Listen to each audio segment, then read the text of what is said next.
So now Trump has a plan for Gaza. We'll find them a plot of land, maybe 2 or more. Build them some nice, beautiful places where they can be happy. Oh yes, after leveling their homes, after burying their children under rubble, after turning an entire city into unlivable wasteland, now suddenly Trump wants to do Gazans a favor. Because you see, in his mind, the problem isn't that Israel has massacred tens of thousands, displaced millions, and obliterated entire neighborhoods. No. The problem is that Gazans are still there. So what's the solution? Get rid of them. Find them a plot of land somewhere, doesn't really matter where, just not in Gaza. The excuse today? Gaza is destroyed. It is uninhabitable, as Steve Witkoff, Trump's billionaire mogul friend, put it. And whose fault is that, Steve? Did Gaza just disappear on its own? Did its homes, its schools, its centuries-old mosques and churches just decide to collapse? Was it hit by an earthquake, a natural disaster? Or was it Israeli bombs, American bombs, 50,000 tons of them, leveling entire neighborhoods, burying entire families alive? And of course, who's paying for this grand humanitarian project? The Arabs. Because as Trump so eloquently put it, there's a lot of money in that area. That's all the Middle East is to him. Money, land, oil, gas. Not nations, not people, not histories, not identities. Just resources to be seized, deals to be made, profits to be counted. But this isn't just about business, it's colonialism dressed as capitalism. Trump isn't just another greedy developer looking for land. He is both a racist colonialist and a ruthless businessman. And the hypocrisy, the glorious hypocrisy. This is the same Trump who built his entire political brand on shutting borders. The man who ranted and raved about migrants invading America, who caged children at the border, who banned refugees, who called asylum seekers criminals and rapists. But when it comes to the Palestinians, suddenly migration is good. Suddenly displacement is necessary. Suddenly he's all about relocation and resettlement. Trump, the man who fought tooth and nail to keep refugees out of America, now wants to force Palestinians out of their homeland.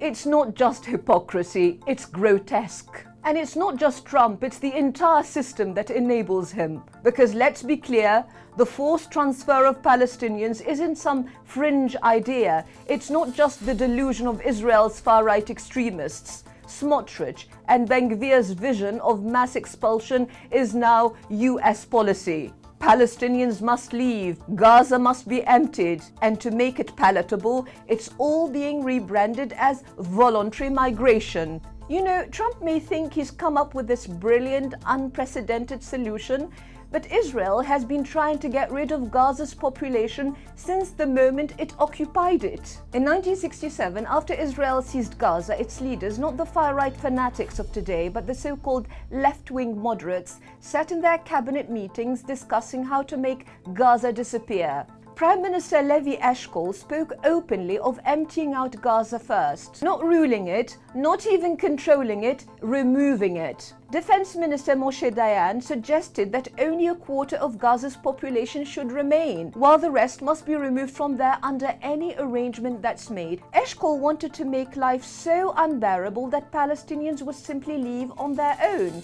He was clear about the method. He says, and I quote, "Perhaps if we don't give them enough water, they won't have a choice because their orchards will yellow and wither." Another minister, Yosef Sapir, put it more bluntly, "We should take them to the East Bank, that's Jordan, by the scruff of their necks and throw them there.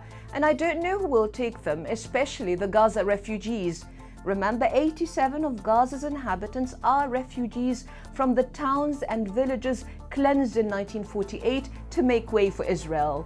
The same language, the same logic, the same genocidal vision. The only difference? Back then, in 1967, Gaza's population was 400,000. Today, it's 2.5 million. Eshkol's plan failed, and so will Trump's. Because Gaza is not a land without a people. Gaza is not some plot for sale. Gaza is part of Palestine, and Gaza does not surrender. Gaza has always resisted. Dayan, the man who wanted to thin Gaza's population, thought he had finally crushed its resistance in the 1970s. He thought that if he could assassinate Ziad al-Husseini, the Palestinian commander leading the resistance in Gaza and northern Sinai after their occupation, the fight would end. He was so convinced of it that in frustration he admitted, "I rule Gaza by day, but al-Husseini rules it by night." So Israel went after him. They arrested his mother, Su'ad al-Husseini, tortured her, gouged out one of her eyes. And on November 21st, 1971, they finally assassinated Ziad when he was only 32. And they thought that was it, that Gaza would break, that its people would submit, that its resistance had been buried with him. It wasn't. It only grew stronger. And as Mahmoud Darwish, the famous poet, wrote in 1971, "Gaza is no longer a city.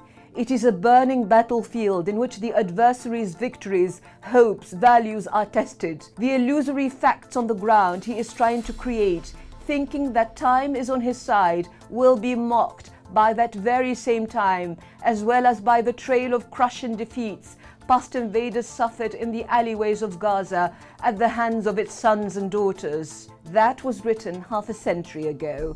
And today, after everything, after the bombs, the starvation, the massacres, Gaza still stands.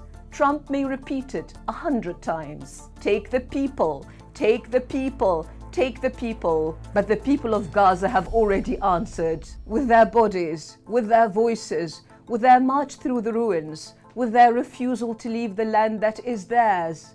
We are not leaving.